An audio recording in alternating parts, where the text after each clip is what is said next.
Dzisiaj mamy takiego kompozytora, który, no nie wiem jakby to powiedzieć, ale gdyby żył dłużej, to może byś go grała częściej niż Chopina i Lista na swoich recitalach.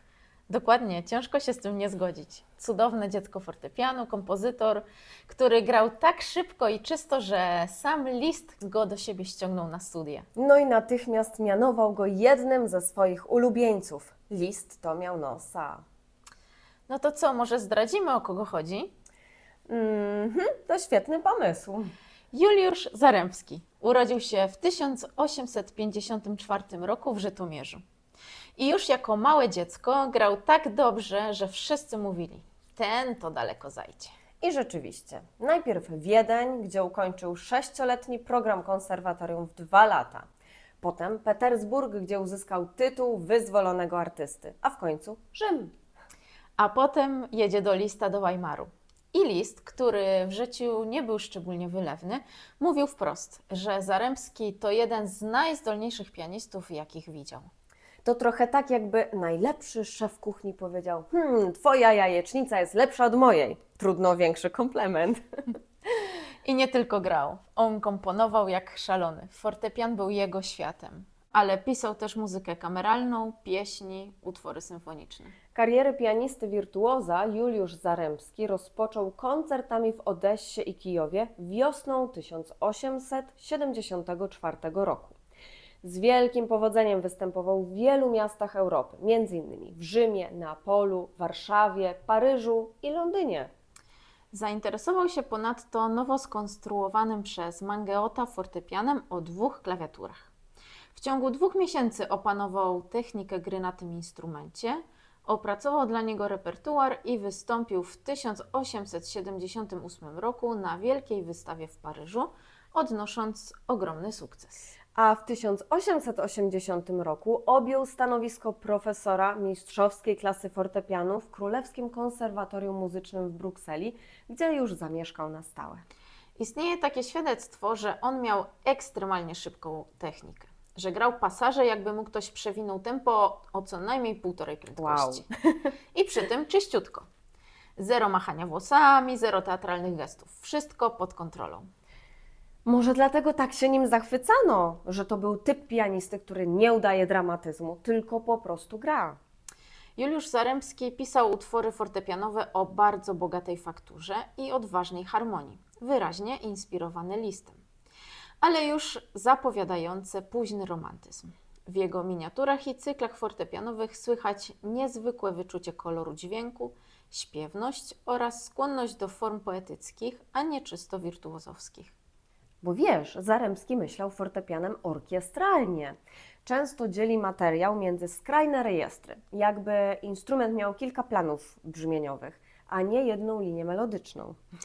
W jego utworach fortepianowych pojawia się nietypowe prowadzenie rąk, co prawdopodobnie wynika z fascynacji wspomnianym fortepianem o podwójnej klawiaturze, nawet w utworach pisanych na zwykły fortepian.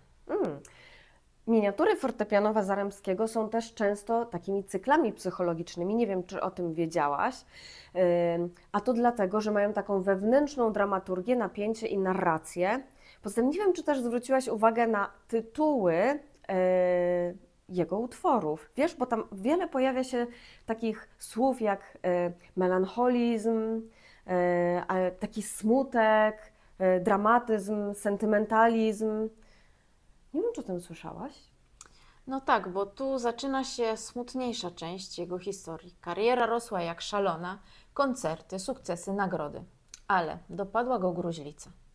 Wtedy to była choroba, która właściwie odbierała wszystko. A pianista bez oddechu i sił, no to jak biegacz z chorymi kolanami, albo klarnecista. No nie da się. On bardzo chciał dalej grać, ale tracił możliwości, a jednocześnie miał w głowie mnóstwo muzyki. I dlatego końcówka jego życia to intensywne komponowanie. Jakby wiedział, że nie pozostało mu wiele więcej czasu.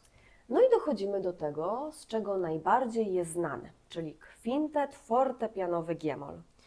To jest taki utwór, że jak ktoś go słucha pierwszy raz, to się zastanawia. Zaraz, jak to możliwe, że nie jest to repertuar top 3 światowych kwintetów? Bo on jest absolutnie światowej klasy, ogrom emocji, a jednocześnie konstrukcja jak u najlepszych. I to wszystko w czasie, kiedy on już był bardzo chory. Pokuszę się nawet o stwierdzenie, że wyprzedził swoją epokę. W jego utworach ja osobiście słyszę późniejsze pomysły Maxa Regera. To bardzo ciekawe spostrzeżenie. Najbardziej mnie uderza finał tego utworu, ta energia, ta walka, to jakby ktoś biegł, choć nie miał już tchu. I to jest właśnie niezwykłe u Zaremskiego, że w tej muzyce jest życie i bezsilność jednocześnie. No to teraz najważniejsze pytanie. Dlaczego my w Polsce nie mówimy o nim tak często jak o Chopinie, Szymanowskim czy nawet Moniuszce? Ja myślę, że po pierwsze dlatego, że żył krótko, zaledwie 31 lat, za mało czasu, żeby zbudować wielką pozycję.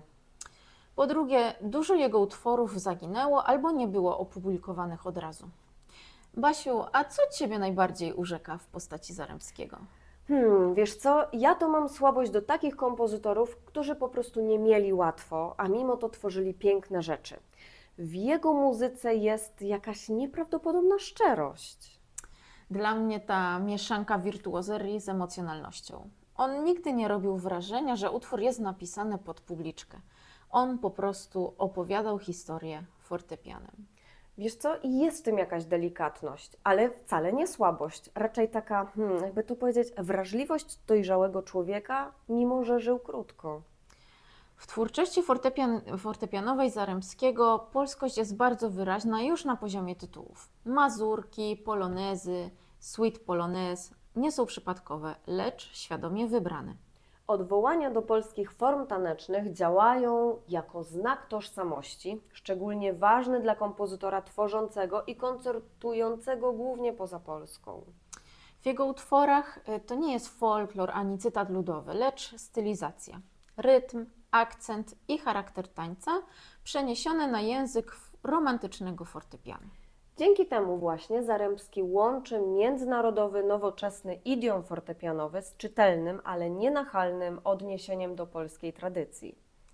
Jeśli ktoś nas teraz słucha i nie znał Zaremskiego, to polecam zacząć słuchanie jego muzyki od wspomnianego kwintetu G-moll.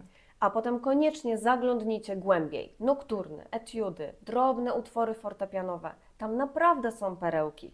Ja osobiście uwielbiam i bardzo polecam Romans bez słów i Róże i ciernie. Ja bardzo się cieszę, że możemy o nim mówić, bo to naprawdę ktoś, kto zasługuje na jedno z pierwszych miejsc w polskiej muzyce. No i chyba powoli zamykamy dzisiejsze polskie muzyczki. Do usłyszenia w następnym odcinku. Subskrybujcie nasz kanał i obserwujcie pozostałe treści w mediach społecznościowych. Do zobaczenia! Do zobaczenia.